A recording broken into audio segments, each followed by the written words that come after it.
مختصر سوالات کا یہ مجموعہ ہے، 5 سوالات ہیں۔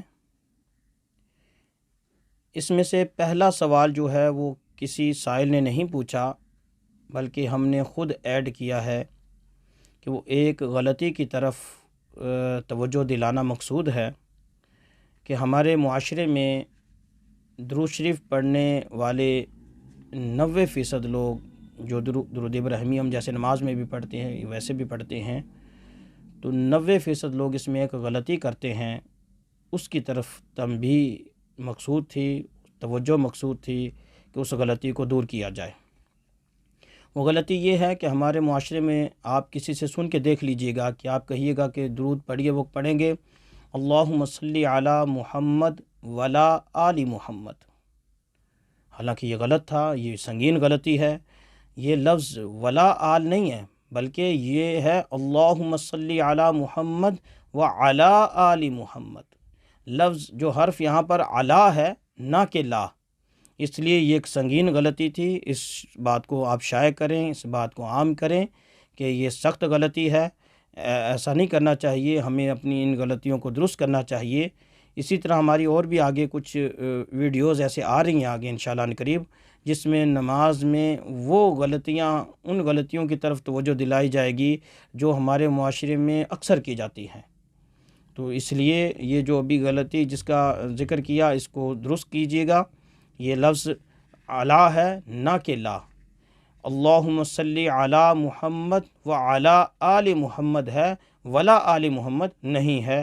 اس کو دھیان سے چند دن پڑھیں گے تو انشاءاللہ پھر یہ درست ہو جائے گی انشاءاللہ۔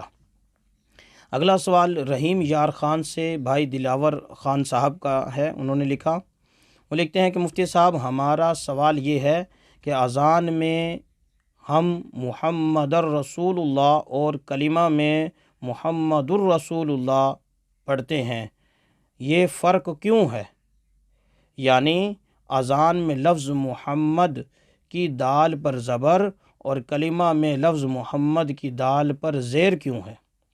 دلاور خان: جی میرے محترم بھائی، یہ عربیت کا قانون ہے، ایک ضابطے کی وجہ سے ہے کہ چونکہ اذان میں لفظ انا آ رہا ہے، لفظ محمد سے پہلے انا، تو اس کا عربی قانون میں اس کا خاصہ یہ ہے کہ اس کے بعد آنے والا جو لفظ ہوتا ہے وہ منصوب ہوتا ہے۔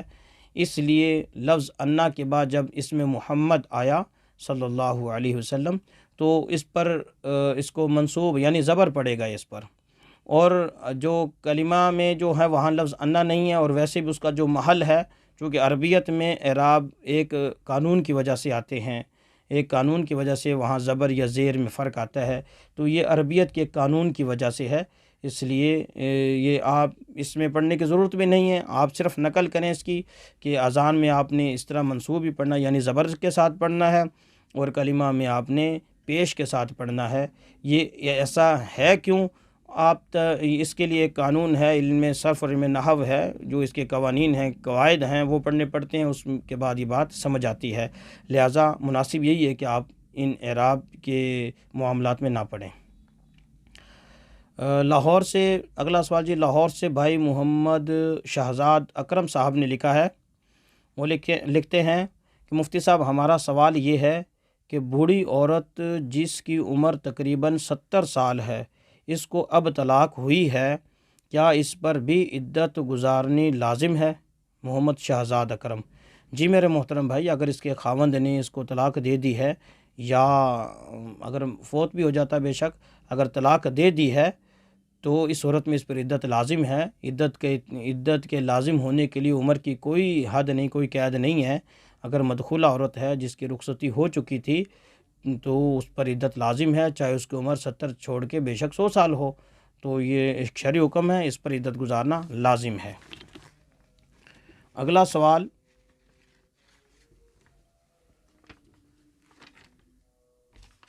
یہ بھی بھائی شہزاد اکرم صاحب ہی کا سوال ہے، یہ اسی سوال کا حصہ ہے، دوسرا انہوں نے 2 سوال لکھے لاہور سے۔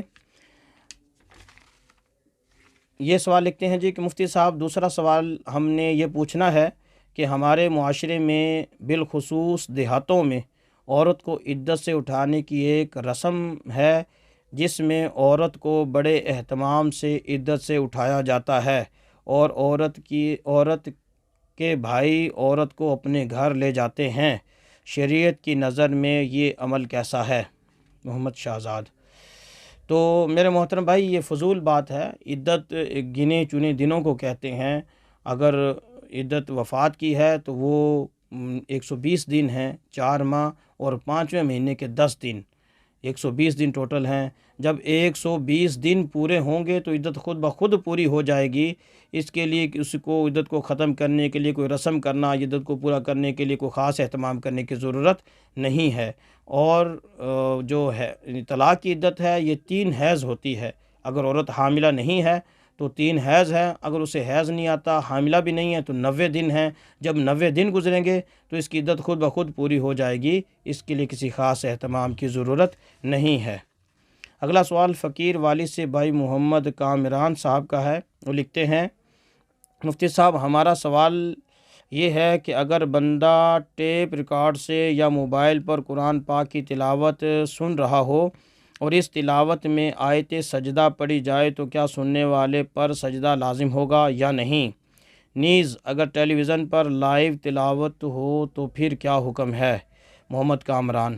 جی میرے محترم بھائی، اگر ریکارڈنگ سنی گئی ہے، چاہے موبائل سے ریکارڈنگ سنی یا ٹیپ ریکارڈ سے سنی یا جہاں سے بھی سنی، تو ریکارڈنگ کے سننے سے سجدہ، تلاوت سننے سے سجدہ لازم نہیں ہوتا۔